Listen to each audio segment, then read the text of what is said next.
El Espíritu Santo os enseñará en la misma hora lo que deben decir. El Señor Jesús, como maestro de maestros, aprendió todo del Padre y era reconocido por amigos y enemigos. Era reconocido por los discípulos, por los escribas y los fariseos. Pero el Señor Jesús también utilizaba métodos pedagógicos, aunque en esos tiempos no se utilizaran los términos que hoy utilizamos para clasificarlo. Sin embargo, veamos algunos de esos métodos de enseñanza que nuestro Señor Jesús nos dejó aquí en las Escrituras. Las leyes de las enseñanzas. Enseñaba las preguntas, enseñaba respuestas, enseñaba a través de la exposición, enseñaba a través de la narración, enseñaba a través de las parábolas, de la discusión y la confrontación mediado con la verdad. Además, el Señor, como el maestro de maestros, capacitaba a los discípulos para que llegaran a ser maestros, para que ellos fueran y enseñaran a otros. Por eso él decía en la gran comisión: vayan y hagan discípulos a todas las naciones, enseñándoles que guarden esas cosas que les he mandado. ¿Se dan cuenta? El Señor Jesús por 3 años y medio estuvo preparando discípulos, enseñándoles las Escrituras para que luego fueran ellos a hacer la gran comisión.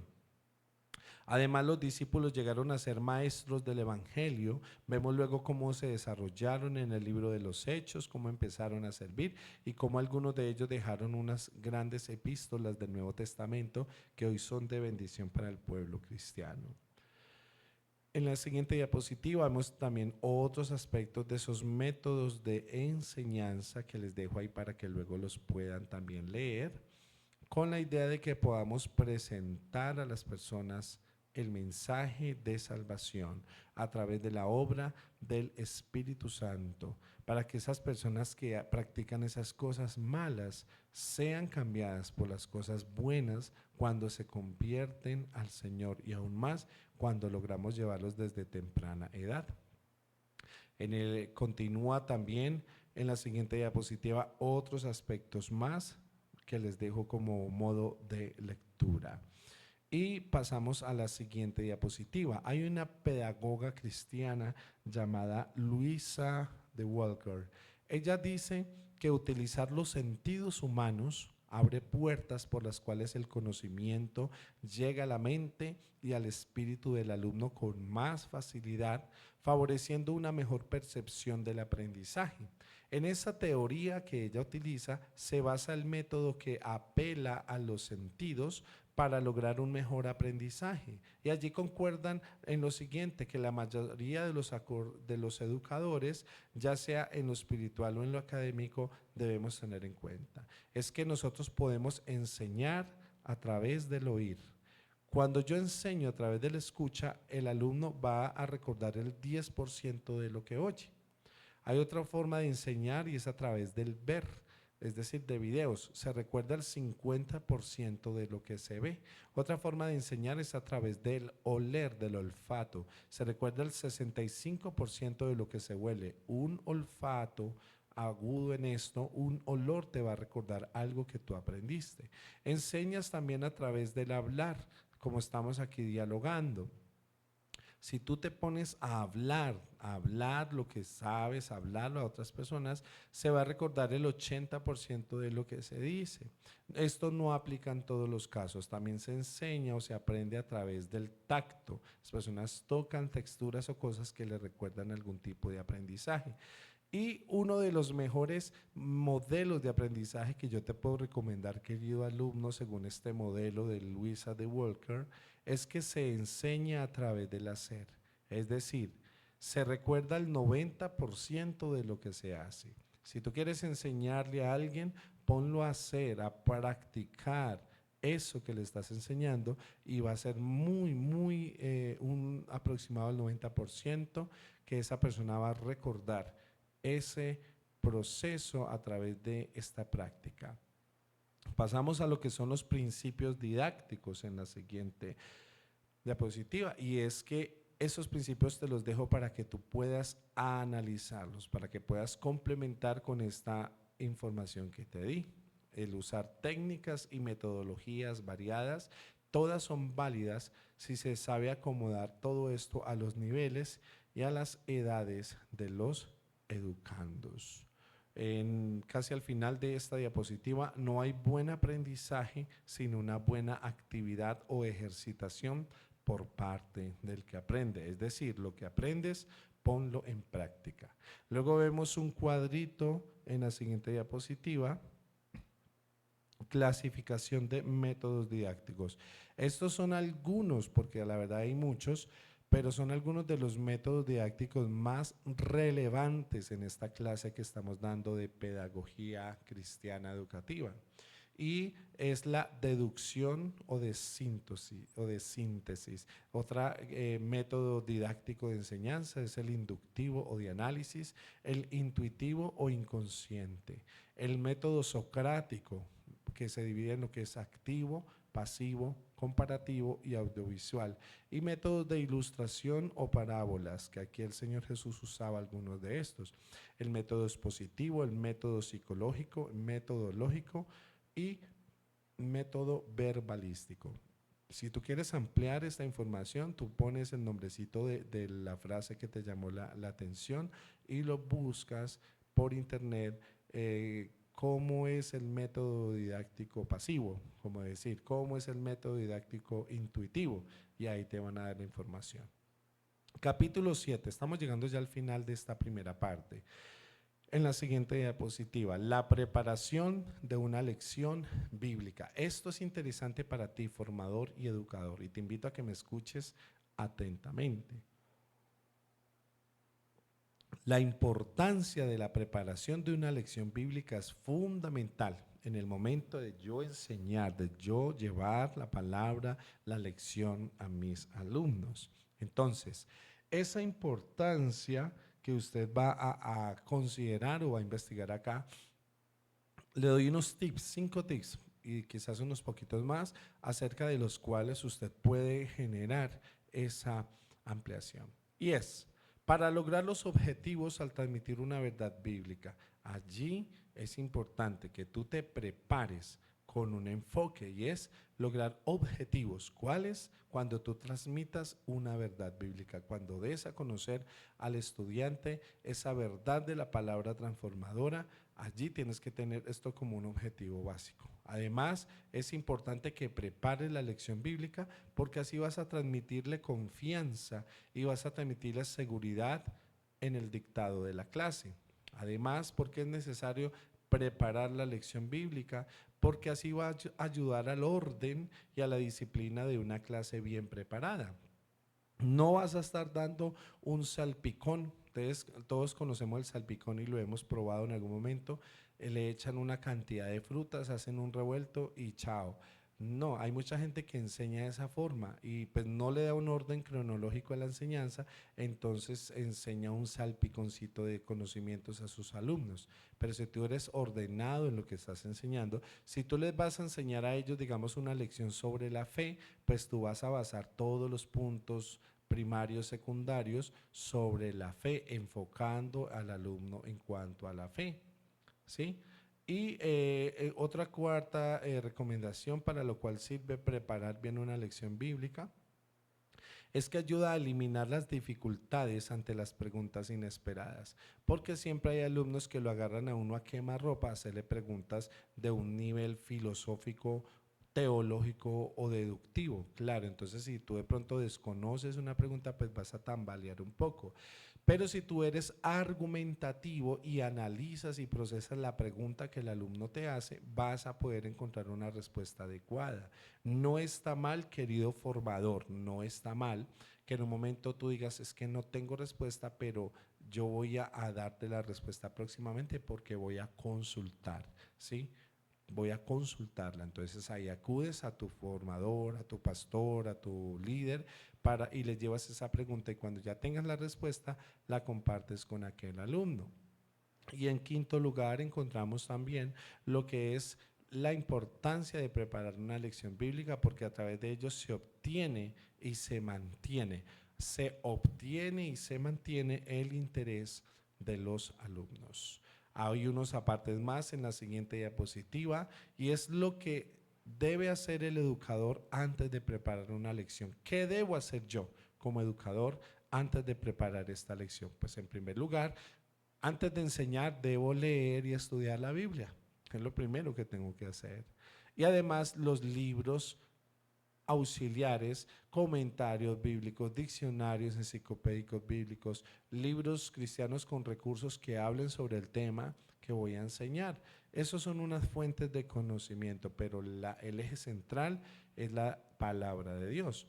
Otra cosa que debes hacer antes de preparar una lección, y es que ante cualquier duda, siempre consulta con tus pastores o tus líderes. No te pongas a improvisar. No vayas a decir, yo creo que es esto. No, primero investiga bien si lo que estás pensando es lo correcto para que no vayan a haber imprecisiones. Puede pasarte que en medio de una enseñanza alguien se levante y te diga, discúlpeme, pero eso que usted está diciendo es incorrecto, no es cierto. ¿Cómo se sentiría uno confrontado? Entonces es más fácil que tú estés bien empapado del tema que vas a dar como profesor. Además, otra recomendación que te puedo dar es que prepares la lección con anticipación, dedicando tiempo y oración para que el Señor te guíe, para que el Señor te muestre la manera adecuada de cómo enseñar. Prepara con anticipación. Un siguiente consejo que te voy también en esa parte es que ores por la lección que vas a dar. Señor, bendice esta lección, que sea de bendición para los alumnos, para los oyentes, que no me enrede, que no se me olviden las notas, que no se me olvide cómo voy a empezar, etcétera, etcétera, y que esta lección influya en los alumnos, toque sus corazones. Siempre presenta esas lecciones delante del Señor para que el Espíritu Santo te guíe a ti, dándote sabiduría y al oyente abriendo su entendimiento para comprender. Hay otros pasos sugeridos también para la preparación de una lección bíblica en la siguiente diapositiva, y es que debes ponerle un título a esa clase, a esa enseñanza, como una frasecita, algo que sea impactante para que llame como la atención de tus oyentes en ese caso. Usas también en segundo lugar un texto bíblico base. Usas un texto bíblico como texto áureo de eso que vas a enseñar. ¿Sí? También recuerda muy bien las edades de los alumnos y adecúa las clases de acuerdo a las edades. Tú no puedes llegar a enseñarle a niños párvulos o niños de 5, de 7 años una clase magistral para adultos preparados. Es muy diferente. Como tampoco es muy recomendable que llegues tú a enseñarle a personas adultos con plastilina, como si fueran niños. ¿Sí me entiende, bebecito? No, hay que tener esa claridad de acuerdo a cada edad sectorial, segmentar las edades. También el nivel sociocultural del alumno, es identificar muy bien cuál es su nivel sociocultural, con qué fin. Es que no es lo mismo preparar las clases para niños que han nacido y han crecido en una familia de iglesia, que están creciendo desde sus valores, a que tú te pongas a enseñarle a niños que nunca les han contado nada de Jesús, de lo que Él hizo, no conocen las historias bíblicas. Hay que ser equilibrados para saber qué tipo de población segmentaria es que tú vas a enseñar. Hay otros pasos también sugeridos en la siguiente diapositiva. Y ahí te los dejo, 7 pasos que son necesarios. Propósitos por los cuales tú vas a dejar la clase. Introducción al tema. ¿Cuál es el tema que elegiste para enseñar? ¿Cuáles son las ilustraciones que vas a utilizar? ¿Cuál es el desarrollo o temática que tú le vas a dar al curso de esa clase? ¿Cuál es la aplicación que tú le vas a aconsejar a los oyentes para que cuando estén recibiendo esa clase ellos tengan ese deseo de aplicarla sobre sus vidas? ¿Y cuál sería la conclusión del tema? En la siguiente diapositiva hay unas metas que debe tener la pedagogía cristiana. Hay metas que tiene la pedagogía cristiana. ¿Cuál es el propósito de estas clases, de esta serie de clases pedagógicas que hemos estado enseñando? Pues bien, una de ellas es que el alumno aprenda la lección y reciba en el espíritu la enseñanza.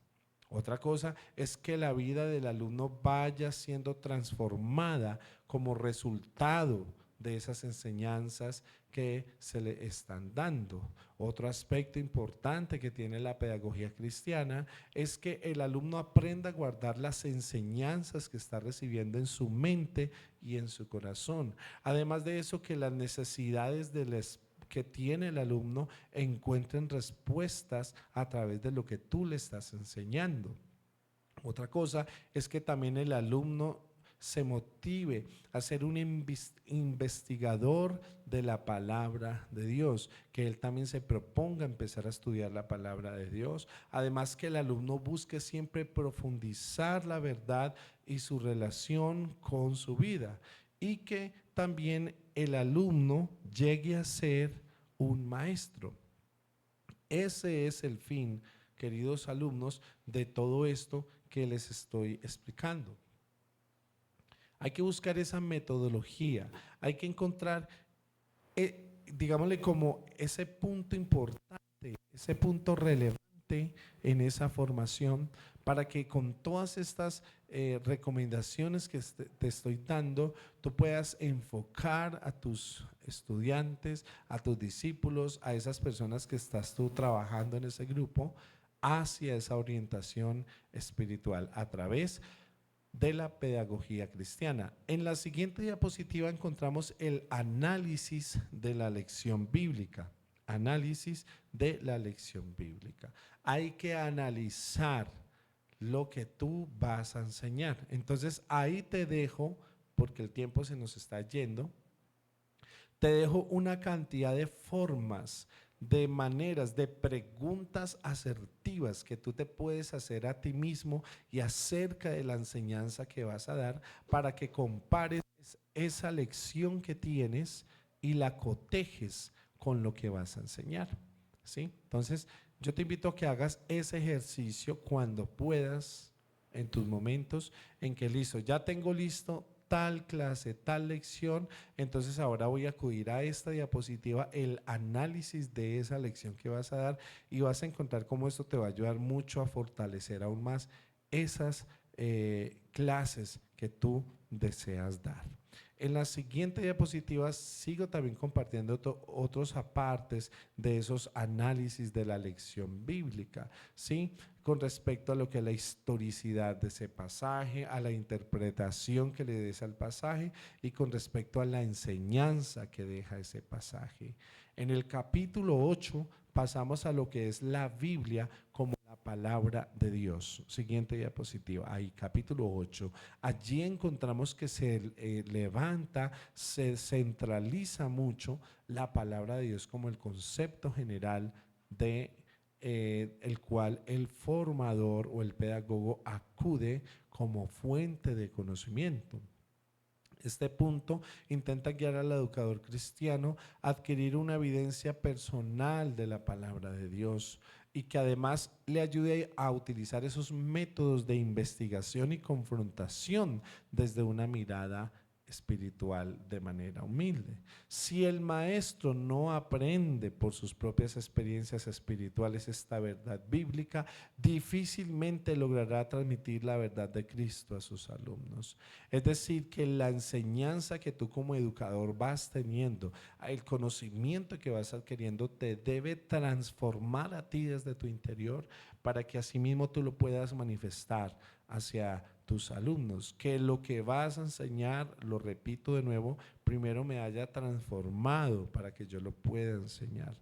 La Biblia contiene toda la palabra de Dios escrita y encerrada en ese misterio de la Santísima Trinidad, porque la Biblia nos enseña que el Padre, la palabra es del Padre, que la palabra es del Hijo y que la palabra es del Espíritu Santo. Pasamos en la siguiente diapositiva, vemos el carácter de dichas evidencias. Y es que esas evidencias reflejan que el maestro debe adquirir evidencia personal de que la Biblia es palabra de Dios a través de lo siguiente. 1. La evidencia histórica. Segundo, la evidencia interna. Y en tercer lugar, la evidencia experimental.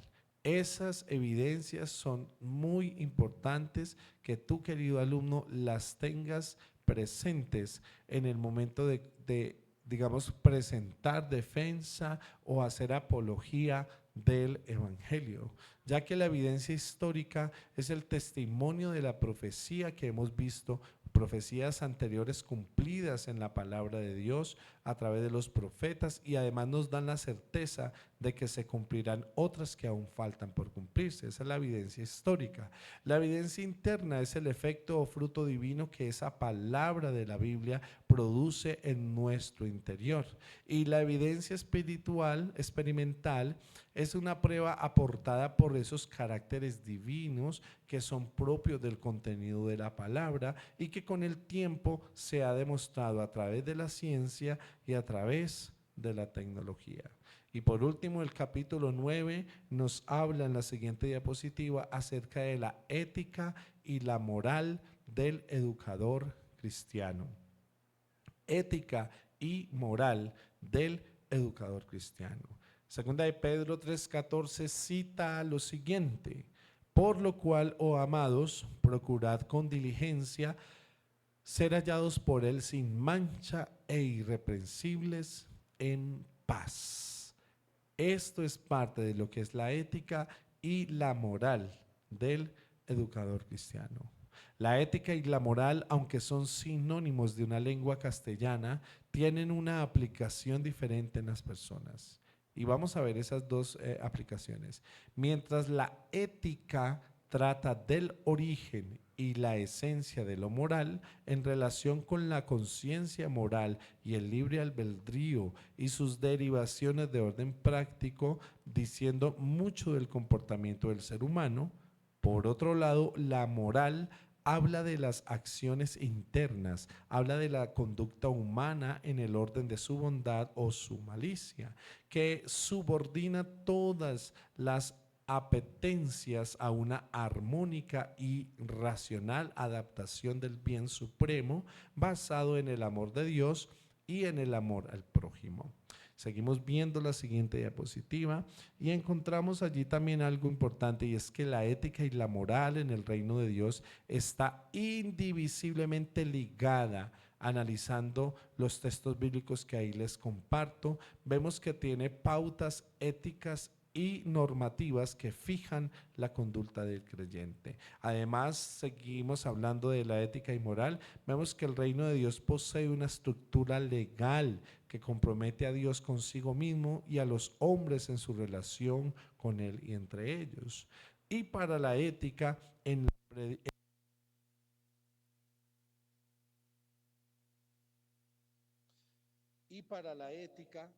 cuanto a la predicación del Evangelio y en las enseñanzas del Maestro, encontramos buenos ejemplos en los pasajes de Mateo 4:23 y 9:35.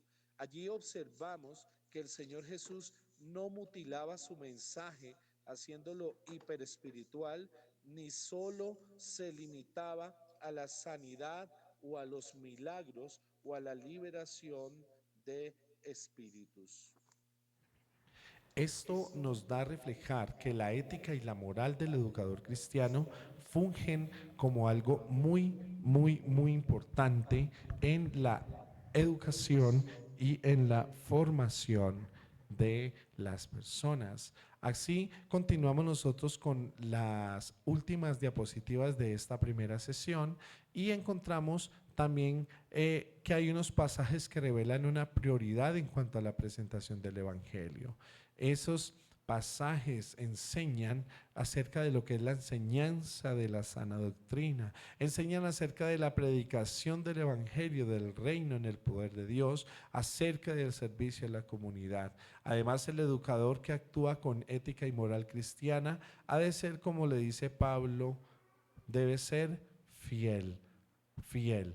Fiel. Un educador debe aplicar esa ética y moral cristiana primero en su vida, luego en su hogar, para que los otros reconozcan su integridad, y debe saber discernir entre un auténtico accionar ético moral cristiano y un buen comportamiento social que diste mucho de contener los principios cristianos. Al final, en nuestra última diapositiva, les compartí la biografía de consulta de la cual se tomó toda esta información. Es bastante denso este contenido, es cierto, queridos alumnos, pero es de gran importancia para que nosotros sigamos este proceso de aprendizaje. Vamos a poner pantalla un momento mientras alistamos la segunda parte de nuestra proyección de hoy. Todo hoy lo he traído a través de diapositivas para facilitar lo que estamos aquí enseñando. Entonces, vamos a entrar a la segunda y última parte de la clase de hoy, y a la vez es la introducción a nuestra última clase, la cual concluirá dentro de 8 días. Empezamos a ver lo que es la introducción a la andragogía. Introducción a la andragogía.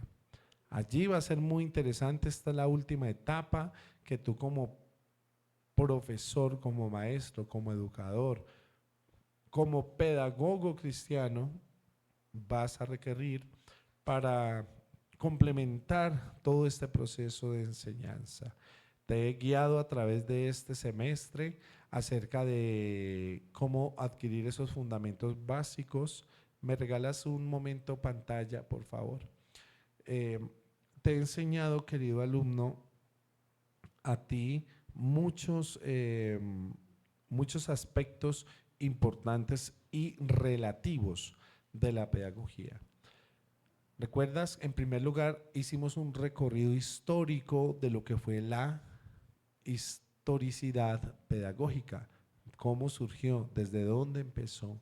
Hicimos un viaje por Europa, por algunas partes centroamericanas, suramericanas también, acerca de esta historicidad pedagógica, de cómo se aprendían en tiempos antiguos y cómo aún nuestros abuelos y nuestros padres y aún nosotros hemos aprendido. Luego empezamos a internarnos un poquito en la pedagogía tradicional, en sus pros, sus contras, los beneficios, lo bueno, lo malo, etcétera, etcétera. Compartí con ustedes un amplio margen de lo que fueron los diferentes modelos pedagógicos de enseñanza y luego empezamos a entrar a una introducción de lo que fue la pedagogía cristiana. Ya le dimos un matiz de cómo desde la cristiandad ser un buen maestro, un buen profesor. Te puse infinidad de ejemplos, infinidad de aspectos acerca de los cuales te fui haciendo consciente, querido alumno, del papel tan importante que tú desarrollas dentro de la formación y la enseñanza en tu iglesia. Te dije que era muy necesario que entendieras que tu trabajo va muy ligado al del pastor. El pastor siempre va a ser esa ayuda idónea para ti que eres el maestro, porque la enseñanza que tú vas a dar siempre debe ir en los lineamientos de la doctrina de la iglesia. No puede ser que el pastor esté predicando una cosa y tú estés enseñando otra que se contrarien. Todo debe ser un mismo lineamiento. También te expuse dentro de la pedagogía cristiana el gran modelo de modelos, el mejor y mayor educador de todos los tiempos, nuestro Señor Jesucristo, y te he estado mostrando muchas características del Señor Jesús como ese modelo perfecto del cual nosotros debemos ser imitadores.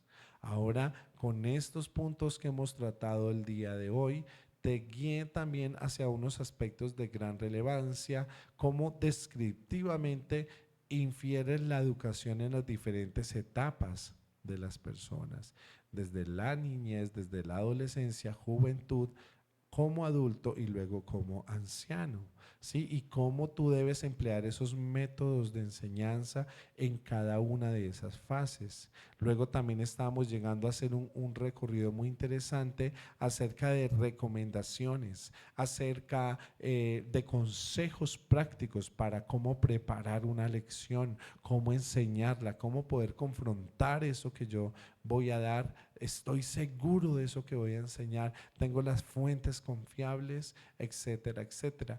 Todo este material que te comparte así como corriendo en gran parte, porque pues es que el tiempo es muy corto.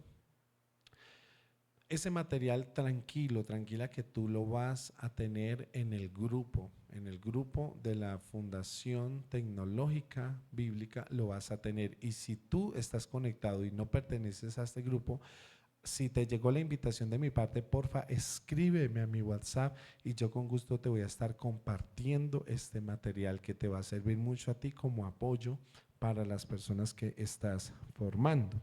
Ahora entramos a la recta final de este semestre en cuanto a la pedagogía. El último factor, el último bastión o columna de la educación, que es la andragogía. Y ahora surge la siguiente pregunta. Hoy vamos a manejar lo que resta de tiempo como una introducción. Y dentro de 8 días vamos a tomar la última clase ampliando el margen de lo que hoy estamos haciendo como introductorio. Bien, vamos entonces a pantalla de nuevo y ponemos las diapositivas en primero. Y pasamos a la siguiente. Aquí les comparto el contenido de esta introducción a la andragogía. Vemos un resumen, hay una introducción, fundamentos epistemológicos y conceptuales, diferencias entre la pedagogía y la andragogía, evolución histórica de la andragogía, orígenes filosóficos, desarrollo contemporáneo, principios andragógicos, aplicaciones prácticas en distintos contextos, educación formal de adultos, formación en el ámbito laboral, educación popular y comunitaria, desafíos actuales de la educación de adultos y por último la conclusión. Y como siempre, las citadas referencias de las cuales ustedes pueden ampliar esta información. Dando entonces continuidad, vemos la corta introducción que he dejado en esta diapositiva. La educación de adultos ha existido desde tiempos antiguos, pero no fue sino hasta el siglo XX cuando comenzó a estructurarse como una disciplina con enfoques, con teorías y métodos propios. Eso significa que la andragogía, luego de esa necesidad de enseñar a los adultos, ¿sí? Surge la andragogía, toma protagonismo por allá por alrededor de ese siglo como una respuesta a las limitaciones de los modelos pedagógicos tradicionales que al centrarse en los niños y en los adolescentes resultaban inadecuados para las características y necesidades del adulto como aprendiz.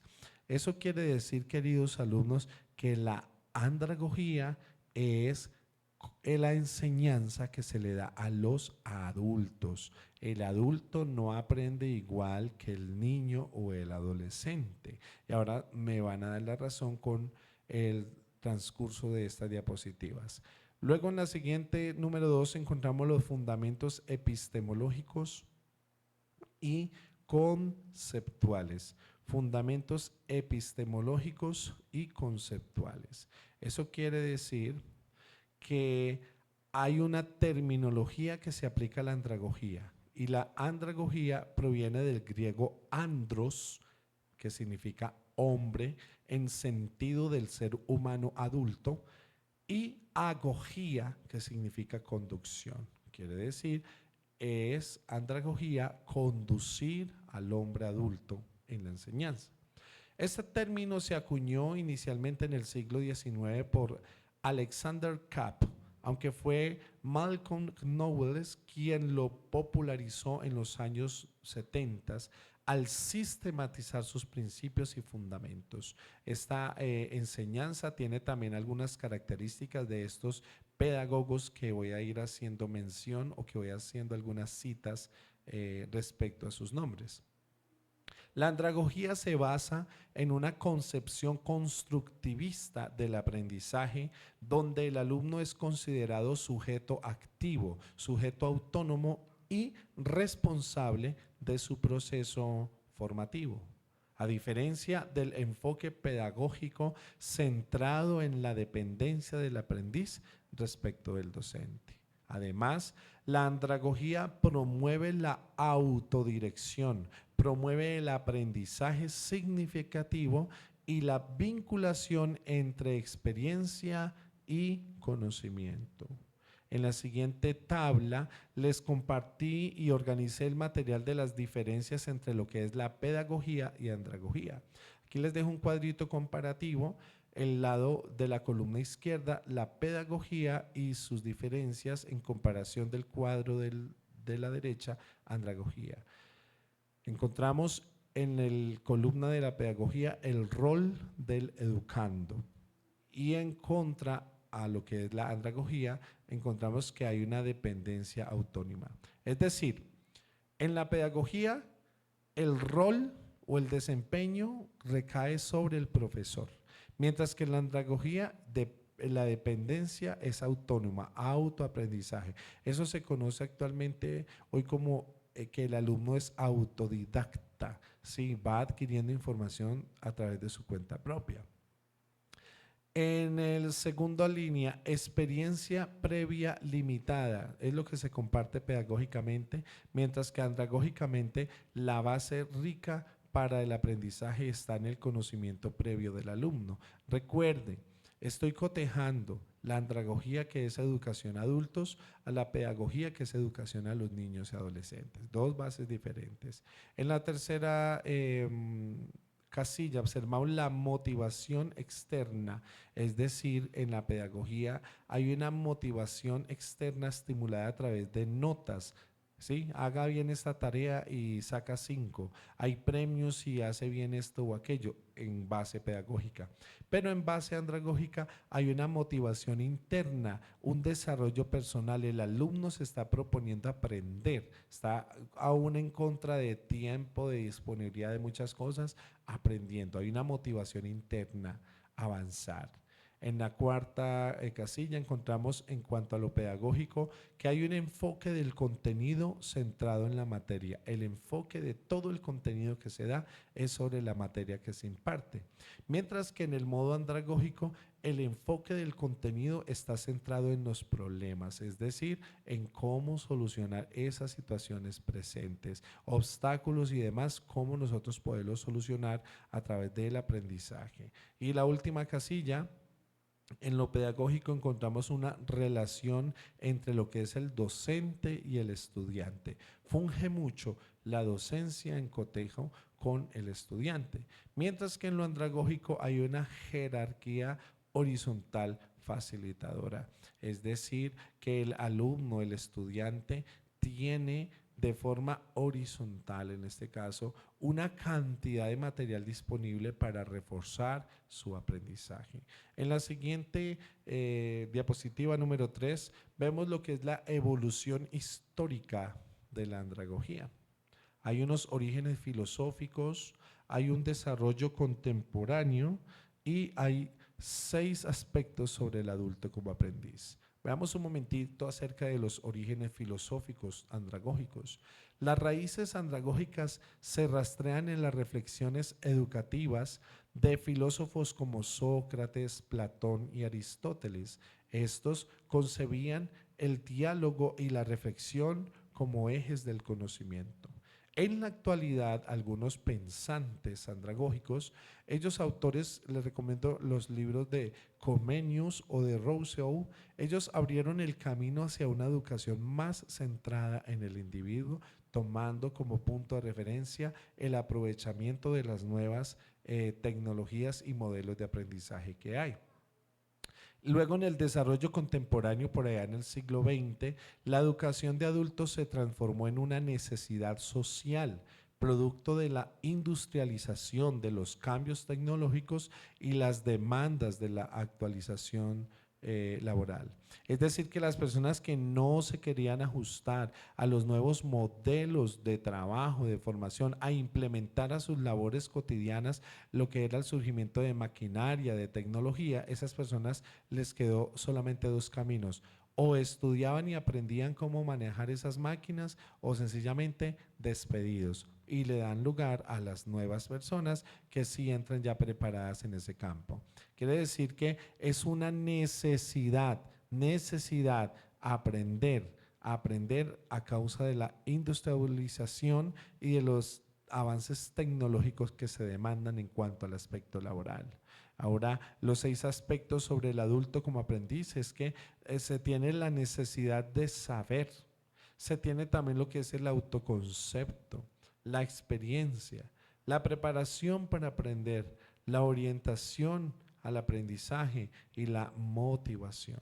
Los aspectos que les dejo aquí relacionados sobre el adulto como aprendiz, usted, querido alumno, querido oyente, lo puede analizar y mire usted en cuáles de esos aspectos aplica su conocimiento como adulto en cuanto al conocimiento cuando está estudiando. En la cuarta diapositiva vemos los principios de la andragogía, principios de la andragogía. Y rápidamente, primero, profundamente esos principios están influenciados por teorías del aprendizaje experiencial, el aprendizaje transformador y la teoría sociocultural. Esto nos lleva hacia lo que es una autonomía, una experiencia previa, una relevancia, una colaboración y una flexibilidad. Estos principios fungen a través de lo que es el aprendizaje, resaltando que la andragogía es un concepto transformador, un aspecto renovador sociocultural en cuanto a la necesidad del alumno adulto incorporar esa experiencia previa que ya tenía de un pasado, cómo la voy yo, digamos, a poder concatenar, cómo voy a poder utilizar toda esa articulación de conocimientos y a través de la praxis, de la coyunturación de conocimientos, voy a acomodarme a estas exigencias actuales de aprendizaje, ¿sí? A través de una colaboración y una flexibilidad en la educación. En quinto lugar, encontramos las aplicaciones prácticas en la siguiente diapositiva. Aplicaciones prácticas en distintos contextos. Estamos hablando de la andragogía. La andragogía se aplica en múltiples entornos. ¿Cuáles? La educación formal de adultos. ¿Cómo se aplica la educación formal de adultos? Aquí es de gran interés también para nosotros. Hay universidades en las cuales hay programas también de bachillerato para adultos, programas nocturnos, educación nocturna, etcétera, cursos y demás, mediante el uso de metodologías activas, integrando teoría y práctica. Es decir, que se ha sacado, se ha desarrollado en el área de formación académica métodos de enseñanza adaptados a los adultos. Recordemos, un adulto no aprende igual que un niño o que un adolescente. Y entonces hay un tipo de formación enfocada, muy andragógica, para que sea fácil la comprensión a través del estudio para los adultos. Otro aspecto importante de las prácticas dentro del contexto de la formación en el ámbito laboral es que hay una constante capacitación profesional basada en competencias, utilizando principios andragógicos, fomentando el aprendizaje y la resolución de problemas. Es decir, entra una persona nueva a una empresa, un negocio, etcétera, etcétera, y tiene una capacitación profesional para que sepa cómo desempeñar su obra o labor. También en el contexto de la educación popular y comunitaria hay una inspiración por parte de Pablo Freire. Esta vertiente busca empoderar a los sujetos. El concepto que él usa de esta información es que él trata de empoderar a los sujetos para transformar su realidad mediante la reflexión crítica y el diálogo.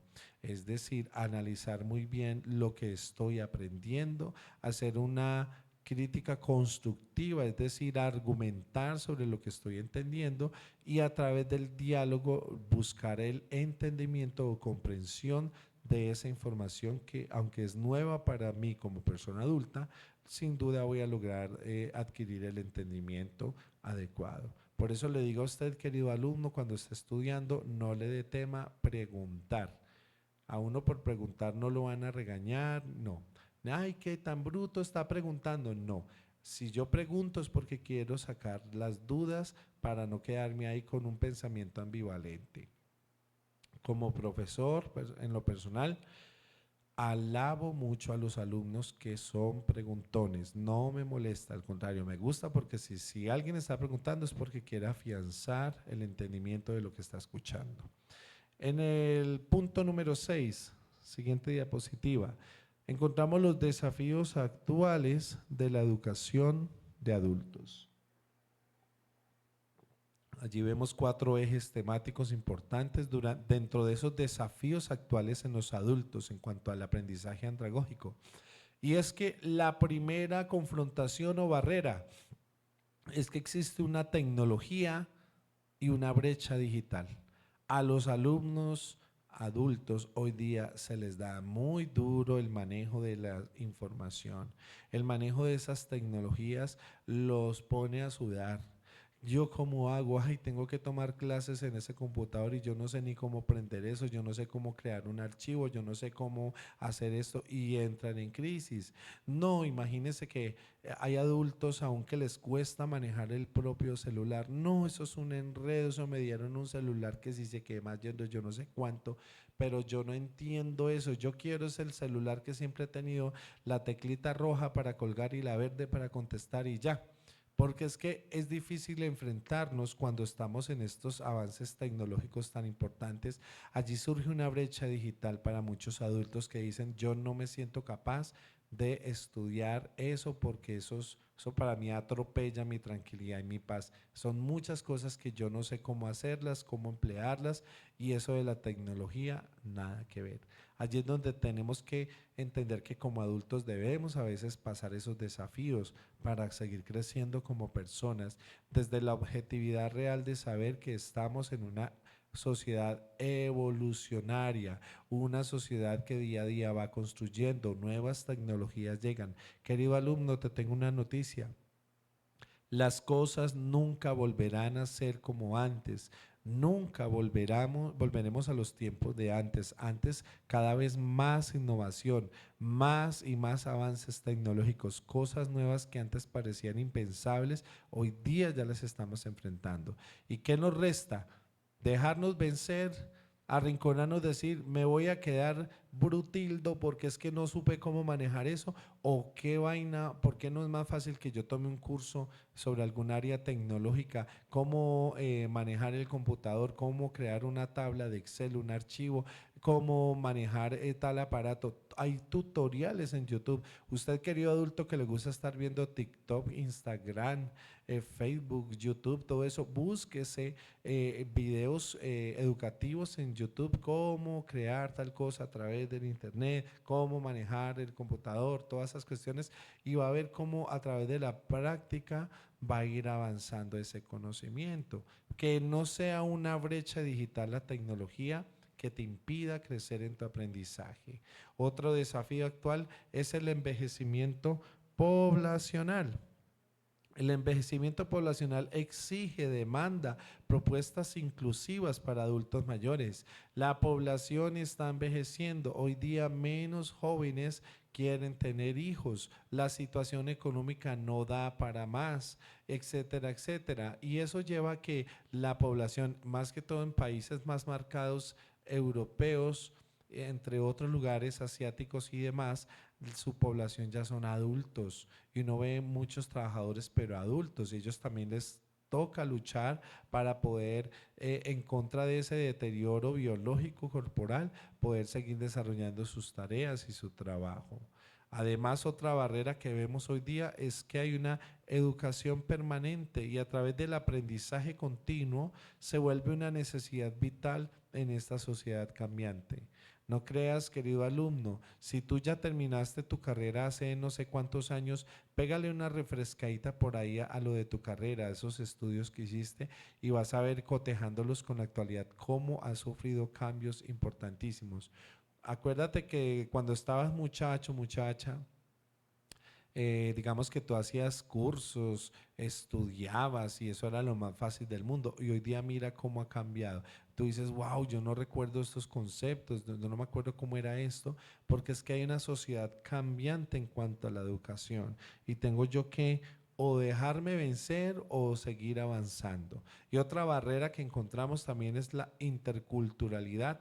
Y es que allí en la interculturalidad se requiere adaptar los programas a la diversidad cultural y social de los adultos.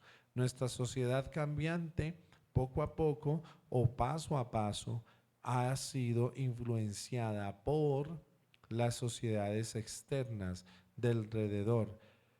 Se han adoptado tradiciones y culturas provenientes de otras naciones, de otros continentes. Y eso ha hecho que también cambie el modelo educativo, que cambie el modelo de aprendizaje, aún en la forma de trabajo. Luego de esta pandemia mundial que hubo, se dio gran importancia a lo que es el trabajo en casa, ¿sí? Y de esa forma ya hay un trabajo mixto, en que ya se descubrió que a través de las herramientas digitales se puede seguir haciendo papeles que antes podrían darse como impensables. Hay una interculturalidad marcante hacia la evolución social. Séptimo, estamos ya llegando al final. Séptimo aspecto, una conclusión interesante para nosotros analizar. Y es que la andragogía no es solo un enfoque metodológico, no es solamente eh, encontrar la esencia del cómo enseñar, del cómo yo voy a comunicarle a mis alumnos adultos esta formación. ¿Me entendieron o no me entendieron? ¿Sí me hice entender o no me hice entender? ¿Será que sí? ¿Será que no? Pues bien, no es solamente hacer ese enfoque metodológico, sino que también hay que tener una visión ética. Hay que ser humanistas en cuanto a la educación. A veces solemos perder la paciencia con aquellas personas que les es difícil podernos comprender. Voy a pedir que me pongan en pantalla. A veces cuesta un poquito podernos hacer entender, queridos alumnos. Si tú como educador, si tú como profesor pierdes mucho la paciencia con los adultos, debes hacer correctivos en tu vida. Entiende, ellos no son adolescentes, no son niños, les cuesta aprender. A ellos hay que darles masticadito, como en compotica, las cosas que les estás enseñando. Es más, compáralos a ellos como personas que tienen necesidad de un aprendizaje especial. No porque ellos tengan algún tipo de trastorno, no. Es porque los años van deteriorando la red neurológica de cada individuo. Tú mismo sabes que hoy no aprendes a la velocidad de antes. Acuérdate cuando éramos jóvenes, cómo eso parecíamos esponjas recordando y aprendiendo muchas cosas. Es más, hoy día recordamos algunas cosas que aprendimos en primaria o en bachillerato hace muchos años. Hoy día nos cuesta aprender como adultos un tema. Nos toca leerlo varias veces, detallarlo, analizarlo, tomar notas hasta poderlo entender. Entonces, si tú te pones en ese lugar, imagínate cómo será para los adultos mayores, hermanos, mujeres, que tengas alumnos de 70, 80 añitos. Es difícil para ellos, a unas personas de 50 o 60, cuesta ya. No que estoy diciendo, ay, se nos acabó la vida, ya. No, me refiero es que hay que buscar métodos de enseñanza humanista, entendiendo que todos aprenden diferente. Mire, yo como profesor, también hay otra área que manejo en mi vida profesional y es la educación musical, la formación musical. ¿Sí? Y he tenido alumnos de todas las edades, de todas las edades. Esas son retos para mi vida. He tenido alumnos con condiciones especiales de aprendizaje y todo ha sido un reto para mí porque como formador tenemos que buscar la manera adecuada de hacer entender la información que estamos transmitiendo a los alumnos. Y hay alumnos que tú por más que les expliques de 10 formas, no entienden, no comprenden. Entonces tú tienes dos caminos, te rindes y dices, no, esta persona no aprende, ni mejor dicho, no. O voy a ponerme ese reto de buscar la forma de que él, de que ella me pueda comprender lo que le estoy enseñando. Cuando logres hacerle entender a esa persona, vas a ver la sonrisa de esa persona, decir gracias por la paciencia. He tenido alumnos que hasta lloran y me abrazan, me dicen, profesor, es que usted me tiene mucha paciencia. A mí todos los profesores que tenía me habían dicho que yo era un bruto, que yo ya no servía, que yo no sé qué, y usted sí me enseñó, porque es que es la forma de buscar, querido alumno, cómo hacerte entender a los alumnos. Ellos aprenden de forma diferente. Sé humanista en el momento de enseñar a tus alumnos, no pierdas la paciencia. Estamos hablando, acuérdense, de andragogía. No es lo mismo que enseñarle a los niños y a los adolescentes. Ellos son otro rollo que vimos en clases anteriores. Ahora estamos enfocados hacia los adultos, un sector importante en nuestra sociedad. Y tú en tu casa tienes adultos mayores, tus papás, tus abuelitos. Así que tenles paciencia. Si te preguntan lo mismo varias veces es porque no lo han entendido. Tenles paciencia y enséñales acertadamente. Si tú en tu iglesia tienes también en tu grupo personas adultos mayores, ya sabes, con ellos hay que ser un poco más profundos en la forma de enseñarles para que ellos puedan comprender de la mejor manera, ¿sí? Además, ahí sí reconoce también algo lindo, y es que debes reconocer la dignidad del adulto como alguien digno de respeto, alguien que ha pasado por muchos procesos en su vida y que si ese adulto se propuso un reto de aprender o de estudiar contigo, es para que tú lo apoyes, para que tú no lo hagas sentir mal, para que tú le hagas sentir una persona especial y que se admira ese trabajo que él, que ella está haciendo en pro de querer aprender. Además, debes entender que el adulto es una persona reflexiva, que es una persona capaz de aprender durante toda su vida. Siempre vamos a estar aprendiendo, alumnos, durante toda nuestra vida. Hasta el último día hay cosas que hay que estar aprendiendo. Una vez escuché de un gran pensador y él decía lo siguiente: que tu día no sea en vano. Si tú pasaste este día sin aprender algo nuevo, fue un día perdido. Que cada día tú aprendas algo nuevo. Tú que eres estudiante de las escrituras, que cada día aprendas algo nuevo como lo que estás aprendiendo hoy. Hoy no es un día perdido porque hoy aprendiste algo nuevo. Si tú eres una persona que le gusta investigar, que le gusta leer, que le gusta analizar muchas cosas, aprende cosas nuevas, cómo hacer esto, cómo lo otro. Enriquece tu conocimiento, enriquece tu entendimiento con cosas nuevas. Esos pasos son importantes para que vayas ampliando esa información. El espectro de aprendizaje que tú vayas marcando vaya cada vez más y más globalizando la concepción de la vida. La vida es un sistema hermoso de enseñanzas y de experiencias, las cuales tú luego puedes poner en tu vida como ejemplo de aprendizaje para enseñar a otros.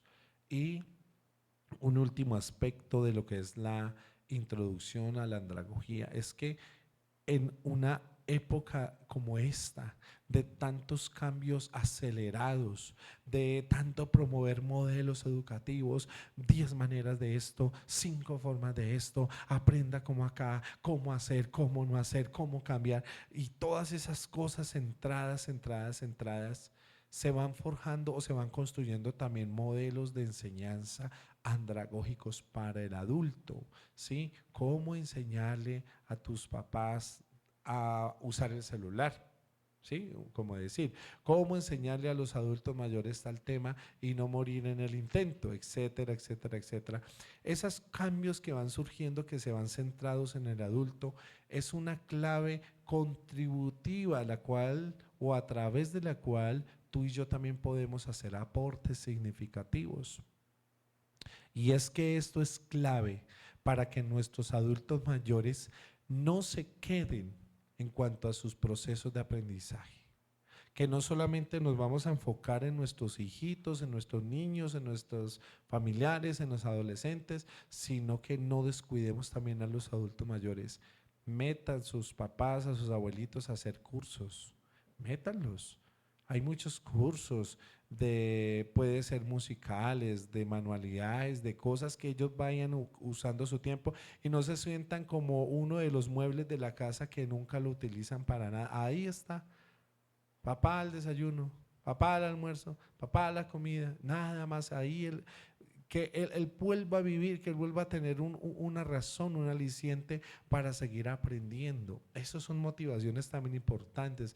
Eso es ser humanista, y tú como profesor, como pedagogo, sé humanista en cuanto a las personas de tu entorno. No es solo los niños, son también tus papás, son tus abuelitos, los que también deben formar parte de este proceso de aprendizaje. Eso es con una razón. Así vamos a contribuir a que exista una sociedad más equitativa, más democrática, más resiliente en cuanto al concepto de lo que es la educación es para todos. La educación, queridos alumnos, es para todas las edades.